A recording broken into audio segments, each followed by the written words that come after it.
건설 안전기사 필기 대비 제5과목 건설 재료학 기출문제풀이 첫 번째 강의가 되겠습니다.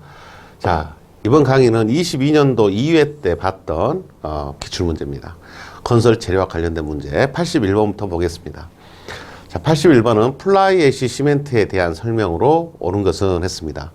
자, 먼저 우리가 시멘트의 종류가 혼합 시멘트라고 있었죠. 자, 우리 이론 공부를 할 때 혼합 시멘트에서 플라이애쉬 시멘트, 고로 시멘트, 그 다음에 실리카 시멘트 이렇게 해서 고로, 실리카, 플라이애쉬 이렇게 세 가지가 혼합 시멘트의 종류로서 소개가 됐었습니다. 이 세 가지 혼합 시멘트의 특징이 공통된 특징이 있었죠. 가장 공통된 특징이 뭐였어요? 조기 강도가 높다 낮다? 조기 강도는 낮다. 왜 낮다? 수화열을 어떻게 했기 때문에 수화열을 낮췄기 때문에 조기 강도가 낮습니다. 이렇게 말을 했고, 하지만 장기 강도는 좋아진다. 수밀성도 좋아진다. 내구성도 향상된다. 이런 것들이 공통적인 특징이었어요. 그래서 이 고로, 실리카, 플라이애쉬 시멘트들은 조기 강도가 낮은 반면에 장기 강도가 좋았다. 이게 공통된 특징이었고, 그 이유는 수화열의 발생을 줄였기 때문에 그렇다. 이렇게 이야기를 했었죠. 그러면서 부수적으로 얻을 수 있는 게 내구성, 수밀성 이런 것들이 더 좋아졌었습니다. 향상이 될 수 있었죠. 그것들을 생각하면서 읽어보셔야 되겠습니다. 옳은 것을 찾으라고 했어요. 그래서 이 고로 시멘트하고 플라이애쉬는 어디에서? 화력발전소에서. 또 고로 시멘트는, 고로는 당연히 용광로에서 나오는 부산물을 가지고 만든 시멘트죠. 그래서 플라이애쉬를 이야기할 때 화력발전소 등에서 완전 연소한 미분탄의 회분과 포틀랜드 시멘트를 혼합한 거예요. 그래서 이 완전 연소한 미분탄이라는 것은 연소 부산물이에요. 그래서 집진기에서 얻어진 미세한 분말을 시멘트하고 혼합을 해서 만든 게 플라이애쉬 시멘트입니다. 그래서 2번에서 정확하게 설명을 하고 있습니다. 그래서 2번이 내용이 맞는 거고요. 자, 3번은 왜 틀렸습니까? 재령 1, 2시간 안에 콘크리트 압축 강도가 20메가파스칼에 도달할 수 있다. 한두 시간 만에, 타설한 지 한두 시간 만에 20메가파스칼의 압축 강도를 도달한다는 말은 강도가 빨리 나온다라고 지금 자랑하는 거죠.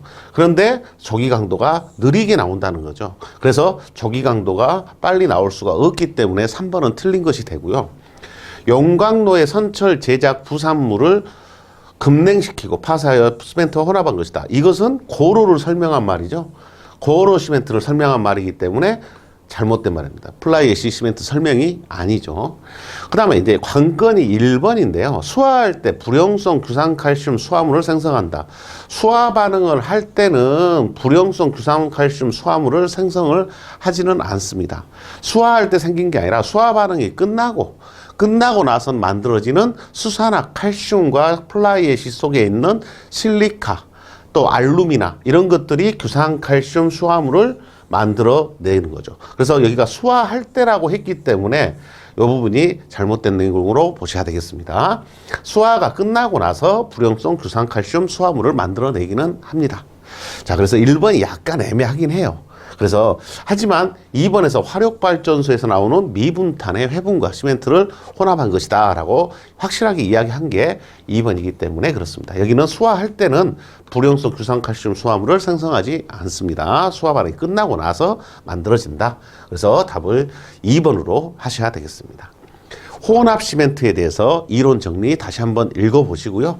이론에 대해서 정리를 한번 해주시기 바랍니다. 자, 82번입니다. 건축용 접착제로서 요구되는 성능. 접착제가 가지고 있어야 될 성능입니다. 진동이나 충격에 잘 견디면 좋겠죠. 취급이 용이하고 독성이 없으면 좋겠죠. 장기 부하에 의한 크리프가 클 것. 일단은 여러분들이 크리프라는 용어를 많이 들어보시잖아요. 크리프는 변형이에요. 변형이 되는 거예요. 이 변형인데 이 크리프는 변형을 의미하는 용어인데 이 변형이 장기 변형이에요. 장기 변형하고 같은 말이고요. 이 변형은 장기 변형을 의미하고요. 장기 변형은 회복이 돼요, 안 돼요? 안 돼요. 그래서 소성 변형의 종류에 들어가 있습니다. 회복이 안 되는 변형이에요. 근데 장기적인 하중이 작용하니까, 부하가 작용하니까 변형이 크게 일어나야 된다. 말이 안 되죠. 네, 좋은 말이 아니죠. 고하시, 체적 수축 등에 의한 내부 변형을 일으키지 않아야 한다. 이런 것들이 변형을 일으키지 않는다. 이게 지금 3번하고 어긋나는 거죠. 크리프가 뭔 말인지를 알면 답을 3번으로 하실 수밖에 없겠죠. 쉽게 답을 찾을 수 있어야 됩니다. 83번 골재의 함수 상태에서 유효 흡수량의 정의로 옳은 것은 했습니다. 자, 유효 흡수량. 우리가 골재의 함수 상태를 어떻게 구분했어요? 자, 이렇게 그림 4가지가 기억이 나셔야 돼요. 골재를 절대 건조 상태, 여기가 절건 상태라고 했죠. 절건 상태, 절대 건조 상태. 수분이 하나도 없는데. 그 다음에 수분이 골재 내부에 조금 있는 상태. 이때를 우리가 기건 상태라고 불렀죠. 그 다음에 골재 안에 수분이 다 차 있을 때. 그래서 이것을 표건 상태라고 했죠. 표면만 건조되어 있고 내부는 포수되어 있다. 표면 건조, 내부 포수 상태. 이렇게 불렀던 거예요. 표건 상태. 그 다음에 여기는 수분 상태. 수분 상태는 내부도 물이 들어가 있고 골재 표면에도 물기가 묻어 있는 상태였습니다. 자, 그래서 수분 상태와 절대 건조 상태.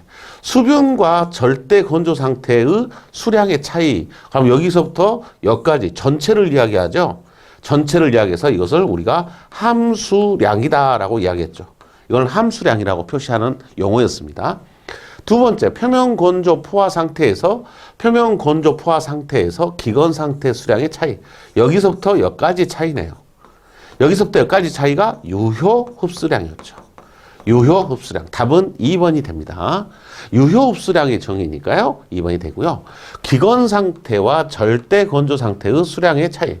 기건하고 절대 건조. 여기서부터 여기까지를 이야기하죠. 여기서부터 여기까지를 우리가 흡수량이라고 부릅니다. 여기를 유효 흡수량이라고 부르죠. 그 다음에 수분 상태와 표면 건조. 수분 상태와 표면 건조 포화 상태의 수량의 차이. 표면 건조하고 수분 상태 이 사이를 표면 수량이라고 하죠. 여기를 표면 수량. 표면 수량에서 여기는 내부는 똑같고 겉에 있는 물기의 차이만 있죠. 그래서 표면 수량이다 이렇게 불렀습니다. 골재의 4가지 상태에 대해서 내용에서 정리됐었어요. 예, 그 내용에서 골재를 다시 한번 보시고 정리를 하시면 답이 2번이라고 판단하실 수 있을 겁니다. 자, 용어들이 좀 헷갈릴 수 있어요. 예, 그런 부분들을 정리를 하셔야 됩니다. 이런 문제는 이제 맞추라고 낸 거예요. 기본적인 조건으로, 기본 내용으로, 기초적인 내용입니다. 84번. 도장 재료 중 물이 증발하여 수지 입자가 굳는 융착 건조 경화를 하는 것은 했습니다. 자, 여기서 중요한 것은요, 이 말이에요. 물이 증발하여 수지가 굳는다 그랬어요. 그러면 뭐란 이야기야? 수경성이란 이야기죠. 예. 수경성이란 이야기예요. 수경성이란 말은 지금 여기서 도장 재료니까 도장 재료에서 수경성인 것은 에멀전 페인트죠. 에멀션 페인트. 에멀션 페인트라는 이 용어 자체가 수성 페인트를 의미합니다. 수성 페인트. 수성 페인트는 물에 타서 물이 증발하면서 도장이 되는 거잖아요. 그래서 수성 페인트. 나머지는 뭐 있어요? 경화제가 사용되죠. 나머지 도료들은 경화제가 사용됩니다.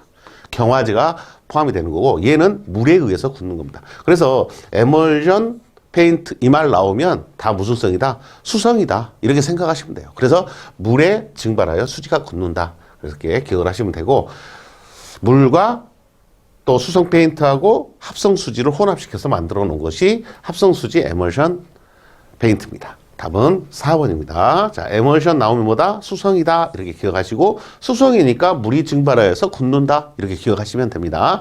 나머지는 경화제들이 따로 들어갑니다. 자, 85번. 목재의 역학적 성질에 대한 설명으로 옳지 않은 것은. 목재의 섬유 평행 방향에 대한 인장 강도가 다른 여러 강도 중 가장 크다. 자, 목재의 강도를 결정하는 순서는 기억을 하셔야 된다 그랬죠. 인, 힘, 압전. 목재의 강도는 인, 힘, 압전.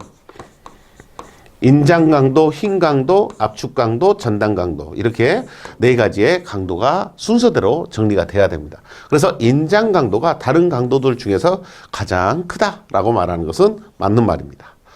목재의 압축 강도는 옹이가 있으면 증가한다. 자, 옹이가 있으면요, 이 옹이가 쉽게 말해서 약점이 됩니다. 약점이 되기 때문에 이 압축 강도가 증가한다. 이 말은 잘못된 말이 되고요. 목재를 휨 부재로 사용하여 외력에 저항할 때는 압축, 인장, 전단력이 동시에 일어난다. 맞습니다. 휨 부재로 사용한다는 말은 목재를 이렇게 휘는 부재, 휘임을 받는 부재, 하중을 받아서 이렇게 휘게 만들잖아요. 여기는 압축, 여기는 인장, 또 전단력도 받게 됩니다. 이 위치에서. 그래서 이런 하중들이 다 발생이 될 수 있다라고 이야기하는 거고요. 목재의 전단 강도는 섬유 간의 부착력, 섬유의 고듬, 수선의 유무 등에 의해서 결정된다라고 이야기하고 있습니다. 자, 여기서 옹이가 있으면 강도가 증가된다 이렇게 말하기는 힘들다는 이야기입니다. 옹이 때문에 이제 응력의 변형이 생겨요. 응력의 집중이 생겨요. 그래서 또 문제가 생길 수 있는 거죠. 강도가 증가한다고 볼 수가 없는 거죠. 옹이는 약점이에요. 자, 86번입니다. 합판에 대한 설명으로 옳지 않은 것은? 합판에 대한 설명입니다. 우리가 합판 기억하시죠? 짝수장이에요? 홀수장이에요? 홀수장이죠. 섬유 방향을 직교해요? 평행하게 해요? 직교하죠. 이렇게 서로 겹친다는 이야기죠. 섬유 방향이. 단판을 섬유 방향이 서로 평행, 여기서 틀렸죠? 합판 나오면은 항상 직교 방향이라는 거 평행하도록 홀수는 맞았죠? 적층하면서 적절시켜 합친 판을 합판이라고 합니다. 이거하고 반대되는 게 뭐였어요? 비교되는 게 집성 목재라고 있었죠? 집성 목재는 꼭 홀수장이 아니어도 되죠? 네, 홀수장이 아니어도 되는 것들이었어요. 함수율 변화에 따라서 팽창 수축의 방향성이 없다. 함수율 변화에 따라서 팽창 수축의 방향성이 없다. 왜? 직교시켜놨기 때문에 변형이 생기지 않는다. 뒤틀린 변형이 적은 비교적 큰 면적의 평면 재료를 얻을 수 있고요. 균일한 강도의 재료를 얻을 수 있다. 이런 것들이 장점이 되겠습니다. 자, 옳지 않은 것은 평행하도록 이 말이 잘못됐습니다. 1번에서 답을 찾아야 됩니다. 합판, 우리가 목재에서 가장 기본적으로 나오는 내용이었기 때문에 맞힐 수 있어야 된다. 87번 보겠습니다. 미장 바탕의 일반적인 성능 조건과 가장 거리가 먼 것은? 미장을 할 때 미장에 바른 바탕이 있잖아요. 내가 미장을 하려고 하는데 바탕면, 그 바탕에 대한 내용. 미장층보다 강도가 커야 된다. 맞습니다. 미장층보다 강성이 작아야 된다. 틀렸습니다. 강도하고 강성은 비슷한 의미이지만 정확하게 구분을 하면 강도는 파괴가 되는 시점의 하중을 이야기하는 거고요. 파괴가 되냐 안 되냐에 대한 힘이에요. 강성이라는 것은 하중에 대해서 변형이 얼마나 되냐 안 되냐를 이야기하는 거예요. 그래서 변형이 많이 되냐 안 되냐를 강성이 좋다 나쁘다라고 이야기하는 거다 이 말이죠. 그래서 변형이 적어야 된다. 강성이 적을 것 이렇게 해버리면 강한 성질이 적어져 버린 것이 돼버립니다. 그래서 잘못된 말이 되고요. 미장층과 유효한 접착 강도를 얻을 수 있어야 된다. 미장층의 경화 건조에 지장을 주지 않아. 나머지는 그냥 다 좋은 말이에요. 강성이 작을 것, 강성도 커야 된다라고 이야기해야 되겠습니다. 3번이 잘못됐다라고 알 수 있어야 되겠습니다. 자, 88번입니다. 절대 건조 밀도가 2.6이고요. 단위 용적 질량이 1750이다. 굵은 골재의 공국률이 얼마냐? 라고 물었어요. 자, 공국률을 알려면 공국률은 100%에서 빼줘야 된다. 빼줘야 되는데 이 100% 빼주는 게 뭐냐면 실적률을 빼준다 이 말이죠. 자, 1에서 실적률을 빼주면 공국률이 돼요. 실적률은 실제 골재가 차지하고 있는 비율이에요. 그러면 골재가 차지하고 있는 비율이 아닌 것들은 다 공극이죠. 그러면 그것이 공국률이래요. 그래 전체를 1로 봤을 때 골재가 차지하는 부분 빼고 나머지가 빈틈이다 이 말이죠. 공극률이다 이런 의미예요. 그럼 실적률은 어떻게 구하냐? 1 마이너스 여기에 주어지는 절대 건조밀도, 절건 밀도라고 합니다. 절건 밀도. 밀도분의 단위 용적 질량. 단위 용적 질량. 자, 이렇게 계산해서 값을 계산하면 값이 나오겠습니다. 자, 그래서 1 마이너스 절건 밀도 2.6 단위 용적 질량 1750인데요. 여기는 그램이고 여기는 킬로그램이잖아요. 그래서 여기에 있는 분모회가 메타 3승, 센치의 3승. 요것도 몇 배 차이예요? 메타 3승하고 센치의 3승하고도 이 100만 배 차이잖아요. 예. 메타의 3승은 100cm 곱하기 100cm 곱하기 100cm. 이게 1m, 1m, 1m예요. 동그라미가 6개예요. 100만이죠. 100만이에요. 100만 배 차이가 나요. 그러면 이 그램하고 킬로그램, 이것도 1000배 차이잖아요. 근데 100만 배 차이가 나려면 여기서 1000을 또 빼야죠. 1.75가 된다는 이야기죠. 그래서 이 단위가 지금 다르더라도 그램 센치하고 킬로그램 메타 3승 단위하고 같은 단위입니다. 같은 단위로 치환을 해보면 여기는 1.75가 된다는 이야기예요. 자, 1750 킬로그램 퍼 메타의 3승인데, 자, 1750 그램으로 바꿉니다. 000 해주고 그램으로 바꿀 수 있겠죠? 메타를 센치로 바꿉니다. 하나, 둘, 셋, 넷, 다섯, 6개 붙고 센치의 3승으로 되죠? 그럼 3개 띄고 3개 띄고 또 3개 1000이 나있으니까 1000으로 나눠줘야 되죠? 그럼 1.75 그램 퍼 센치의 3승이 된다 이 말이죠. 그럼 1.75를 여기다 집어넣어야 된다 이 말이죠. 그램 퍼 센치 단위 3승으로 바꿔놓고 똑같은 단위로 만들어 놔도 2.6분의 1.75 이렇게 하면 됩니다. 자, 이걸 계산해서 곱하기 100을 하게 되면 공국률이 나오게 됩니다. 그러면 이렇게 두 개만 하면 이걸 뭐라고 부른다? 실적률이라고 부른다는 거죠. 실적률을 물어볼 수도 있어요. 실적률, 그 다음에 공국률 두 개의 관계를 기억하시면 되겠습니다. 자, 그러면 답이 나오게 되겠습니다. 자, 우리 예제에도 있었기 때문에 여러분들이 기억이 나실 거라고 생각을 합니다. 자, 89번 문제입니다. 자, 89번은 목재의 내연성 및 방화에 대한 설명으로 옳지 않은 것은 했습니다. 목재 방화는 목재 표면에 불연소속 피막을 도포하면은 불이 붙지 않겠죠? 그 다음에 형성시켜 화염의 접근을 방지하는 조치를 한다. 방화제로는 방화 페인트, 규산 나트륨 이런 것들을 사용을 한다. 목재가 열에 닿으면 먼저 수분이 증발하고 160도씨 이상이 되면 소량의 가연성 가스가 유출된다. 목재는 450도에서 장기간 가열하면 자연 발화하게 되는데 이 온도를 화재 위험 온도라고 한다. 자, 이렇게 나와 있는데 이제 여러분들이 목재에 대한 방화에 대한 내용은 우리 이론에는 없었어요. 그런데 목재 여기서 이제 정리를 하셔야 되는데 목재는 450도씨에서 장기간 가열하면 자연 발화하게 되는데 이렇게 말을 했잖아요. 그래서 여기서 이 말이 잘못된 게 뭐냐면 온도가 잘못됐어요. 자, 온도를 얼마로 바꾼다? 260도씨로 바뀌면 이 말이 맞는 문장이 됩니다. 4번 문항이 맞게 하려면은 목재는 260도씨에서 장기간 260, 250 이렇게 이야기합니다. 260이나 250도씨 정도에서 장기간 가열하면 이 온도에서 장기간 가열하면 불이 붙는다 이 말이죠. 불이 붙게 되는데 이 온도를 화재 위험 온도라고 합니다. 그래서 화재 위험 온도는 몇 도를 이야기한다? 260도를 이야기합니다. 자, 그러면 여기서 나오는 450도씨는 무슨 온도냐면 450도씨는 화재 위험 온도가 아니고 목재의 발화점이에요. 목재가 스스로 불이 붙는 온도입니다. 목재가 스스로 열 때문에 불이 붙는 온도가 450도씨에 해당되는 겁니다. 그래서 450도씨에서 발화점이고요. 260도씨에서는 바로 불이 안 붙고 장기 시간 가열하면 이렇게 돼 있잖아요. 장시간 가열하면 그럼 발화점이 아니란 이야기죠. 장시간 가열하면 자연 발화할 수 있다. 이것을 화재 위험 온도라고 부른다. 이렇게 정리해 주시기 바랍니다. 그 다음에 3번에서도 160도씨에 대한 기준도 있어요. 가연성 가스가 발생이 된다는 거. 수분이 증발하고 나서 이런 것들에 대해서 한번 눈여겨보시면 되겠습니다. 자, 90번 문제입니다. 금속의 부식 방지를 위한 관리 대책으로 옳지 않은 것은 부분적으로 녹이 발생하면 즉시 제거하는 게 좋겠죠. 큰 변형을 준 것은 가능한 한 풀림하여 사용한다. 열체를 하라는 이야기고요. 가능한 한 이종 금속을 인접 접촉시켜 사용한다.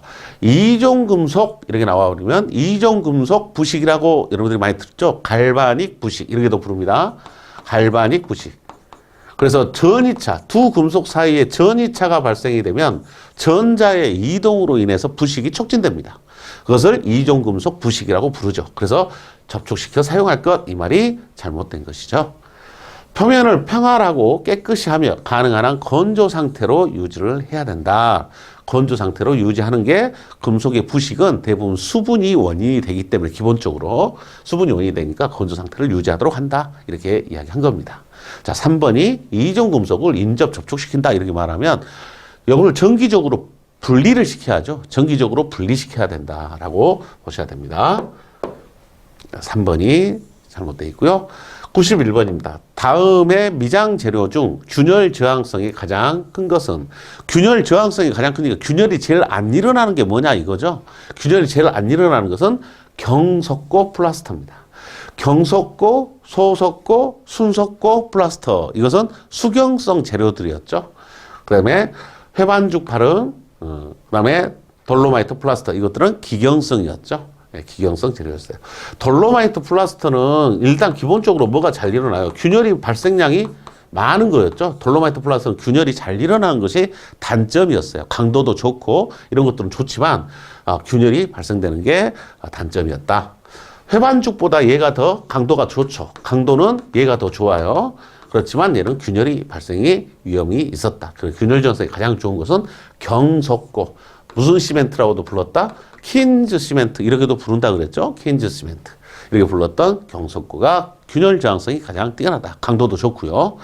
3번을 답으로 하셔야 되겠습니다.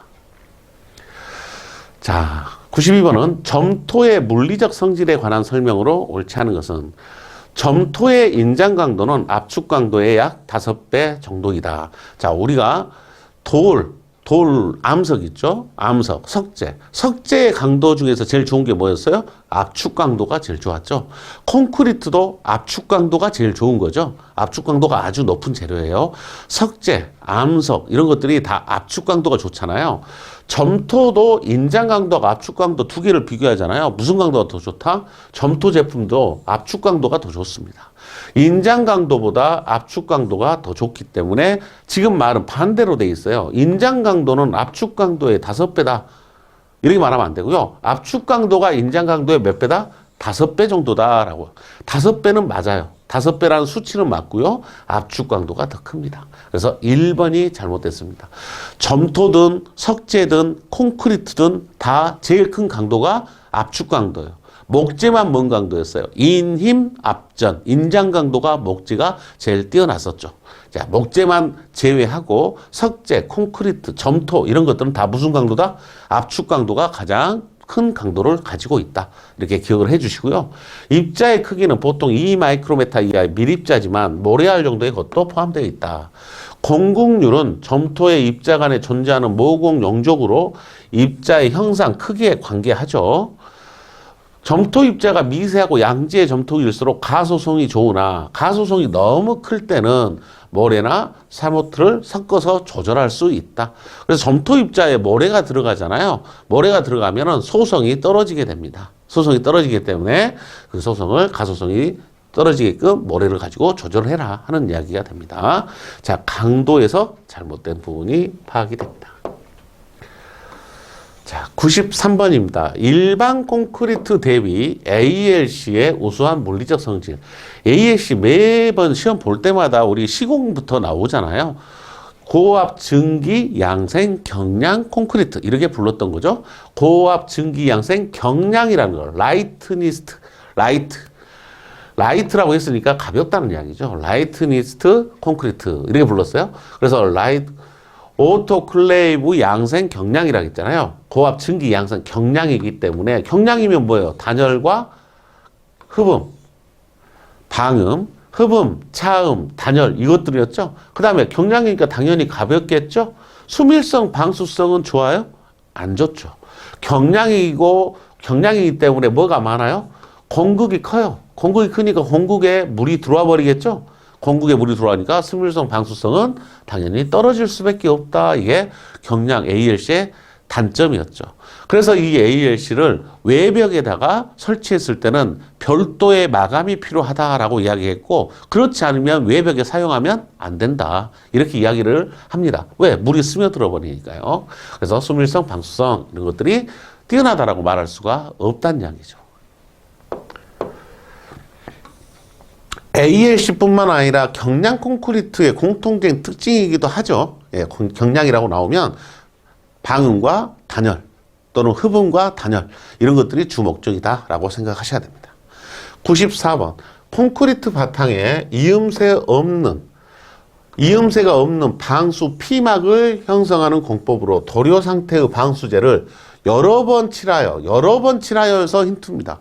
이것은 뭔 방수지를 도포하는 게 아니고 방수지를 이렇게 펼쳐서 붙이는 게 아니고 요것은 방수제를 여러 번 칠한다 그랬어요. 페인트 칠하듯이 칠한다고 했으니까 이렇게 방수막을 형성하는 방수공법이 뭐냐라고 물어봤으니까 뭐예요? 도막방수죠. 우리가 방수에는 도막방수가 있었잖아요. 도막방수는 칠을 하는 거예요. 칠. 그래서 이 도막방수는 뭐가 단점이었어요? 방수에 대한 확실성이 떨어진다는 게 단점이었죠. 그래서 그렇지만은 방수질을 바르기가 곤란한 장소는 도막방수를 하는 게 유리한 측면이 있었다라고 이야기했죠. 그래서 아스팔트 루핑이라고 부르는 것, 이 아스팔트 루핑은 스트레이트 아스팔트를 가지고 만든 제품이죠. 이것은 방수지예요. 또는 시멘트 몰타르 방수, 이런 시멘트 몰타르를 바르는 방수 방법도 있죠. 이런 것들은 시멘트 몰타르는 시멘트 몰타르고요. 여기에는 도막방수, 여기서 힌트 찾아요.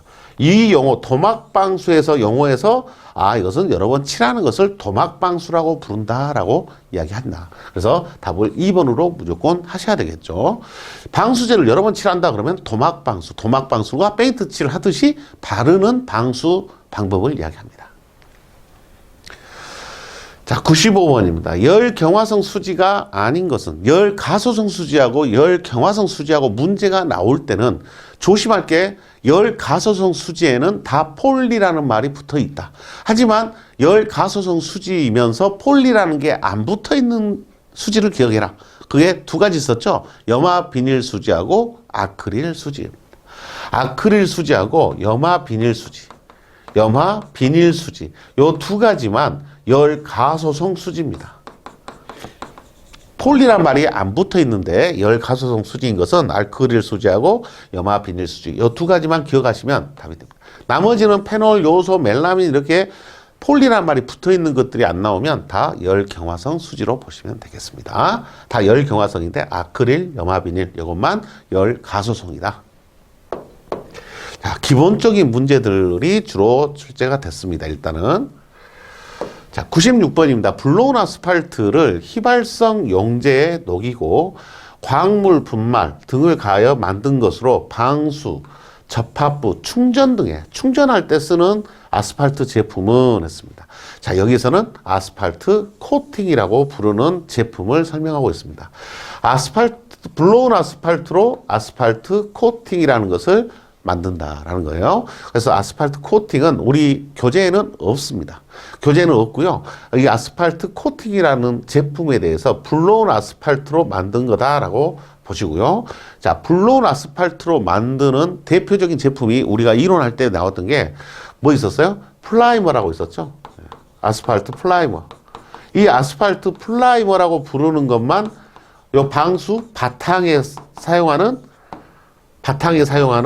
접착제 역할을 하는 제품이라고 그랬죠. 그래서 아스팔트 플라이머에서 제일 처음에 바탕에다가 뿌려놓는 접착제 역할을 하는 게 플라이머라고 있었습니다. 아스팔트 플라이머. 이것도 블로운 아스팔트가 재료였어요. 지금은 아스팔트 코팅을 이야기하고 있습니다. 자, 이렇게 우리 내용에 없는 제품을 소개하는 문제들이 꼭 한 문제씩 나옵니다. 안 들어봤던 그런 제품들에 관련돼서 지금은 아스팔트 코팅이라는 말을 쓰게 됩니다. 자, 아스팔트 코팅이라는 용어 여러분들 한번 봐놓으시고요. 97번 연강판에 일정한 간격으로 그물 눈을 내고 느려가지고 철망 모양으로 만든 것으로 오는 것은 했습니다. 그래서 철망으로 만든 그물눈을 내가지고 당겨가지고 철망으로 만들어버린 것을 뭐라고 부르냐? 메탈라스라고 부르죠. 메탈라스. 메탈라스의 용도가 어떻게 됩니까? 제가 이제 이론 강의할 때 라스라는 말 나오면은 전부 몰타르 바탕이다 그랬죠. 자, 몰타르 바탕용으로 사용을 한다라고 말씀을 드렸어요. 몰타르 바탕이었습니다. 코노비드는 미장 모서리 벽이었죠. 미장 모서리벽 보호 철물이라고 했어요. 보호 철물. 와이어 메쉬는 이제 우리 선재 있잖아요. 선재, 철사를 직각으로 이게 연결해 놓은 거예요. 이것을 와이어 메쉬라고 부릅니다. 그래서 일반적으로 콘크리트 보강할 때, 콘크리트으로 콘크리트를 더 탓을 할 때 와이어 메쉬를 사용하게 됩니다. 와이어 메쉬는 콘크리트 보강용입니다. 여기는 몰타르 바탕용으로 사용을 하게 되고요. 그래서 지금 설명에는 철망 모양으로 만든 거, 그래서 그물 눈을 냈다. 철망에다 금을 내고 당겨버린 거예요. 그러니까 만들어진 것을 메탈라스라고 부릅니다. 자, 1번이 답이 되고요. 98번, 이제 고로 슬래그가 또 나왔습니다. 고로 슬래그 쇠석에 대한 설명으로 옳지 않은 것은 철을 생산하는 과정에서 영광로 생기는 광재를 공기 중에서 서서히 냉각시켜 경화된 것을 파쇄하여 만든다. 맞습니다. 투수성은 보통 골재의 경우보다 작으므로, 자, 투수성이 작다는 말은 잘못된 설명이 되고요. 수밀 콘크리트에 적합하다. 이 말도 잘못된 내용이 됩니다. 고로 슬래그 쇠석을 활용한 콘크리트는 다른 암석을 사용한 콘크리트보다 건조 수축이 적습니다. 건조 수축이 적다. 다공질이기 때문에 흡수율이 크므로 충분히 살수하여 사용하는 것이 좋다. 여기서 뭐라고 했어요? 다공질이라고 했잖아요. 다공질이기 때문에 투수성이 보통 골재보다 작다라고 말할 수가 없다는 이야기죠. 작다고 말할 수가 없다. 다공질이기 때문에 그렇습니다. 그래서 2번이 잘못된 내용이다라고 여러분들이 떠올리실 수 있어야 되고요. 99번입니다. 점토 제품 중 소송 온도가 가장 고온이고 흡수성이 매우 작으며 모자이크 타일, 위생도기 등에 주로 쓰이는 것은 했습니다. 모자이크 타일, 이것도 이제 고급 타일이잖아요. 타일 중에서도 고급 타일이고 위생도기 이런 게 사용하고, 첫 번째 힌트는 소송 온도가 가장 고온이다 그랬어요. 그럼 점토 제품을 우리가 어떻게 얘기했어요? 토도석자. 토도석자. 순서대로 소송 온도가 점점 높아졌죠. 900도씨, 1000도씨, 1100도씨, 1200도씨 이렇게 쭉 올라갔었어요. 그래서 자기가 소송 온도가 제일 높죠. 그래서 답은 4번이 됩니다. 소송 온도는 가장 높고 흡수성은 매우 작다. 그래서 소송 온도가 밑에서부터 점점 커지고 흡수율도 점점 작아지죠. 올라갈수록. 흡수율이 작고 소송 온도가 높은 게 고급 제품이다. 이렇게 말씀을 드렸죠. 그래서 토도석자 이렇게 해서 표로 나와 있었습니다. 자, 우리 이론에서 나왔던 내용 다시 기억이 안 나시면 그 표를 다시 한번 보셔야 되고요. 그 다음에 목재에 사용되는 클레오소트 오일에 대한 설명으로 옳지 않은 것은, 클레오소트 오일에서요, 목재가 부식되는 걸 방지하기 위해서 방부제로 사용하는 거였죠. 클레오소트 냄새가 좋아서, 클레오소트가 냄새가 좋다라고 말하기는 힘들죠. 콜타르에서 나온 거예요. 석유에서 나오는 부산물질, 제일 마지막에 나오는 콜타르에서 부산물로 클레오소트 오일이 나오기 때문에 냄새가 좋다고 말할 수, 실내에서 사용이 가능하다? 어렵죠. 방부력은 좋습니다. 가격이 저렴하고 독성이 적고 침투성이 좋아 목재에 깊게 주입될 수 있다. 이런 장점을 가지고 있습니다. 장점을 가지고 있지만 냄새가 좋다 이렇게 말하기는 힘들다. 1번이 잘못된 내용이 되겠습니다. 자, 우리 건설 재료학과 관련된 내용들이었습니다. 건설 재료학 첫 번째 22년 2회 때 봤던 건설 재료학 문제. 우리가 지금 문제는 좀 쉽게 나온 편입니다. 우리 교재에서 많이 다뤘던 그런 내용들 중심으로 문제가 나온 것 같습니다. 자, 첫 번째 건설 재료학 문제풀이 첫 번째 강의 여기서 마치겠습니다. 수고하셨습니다.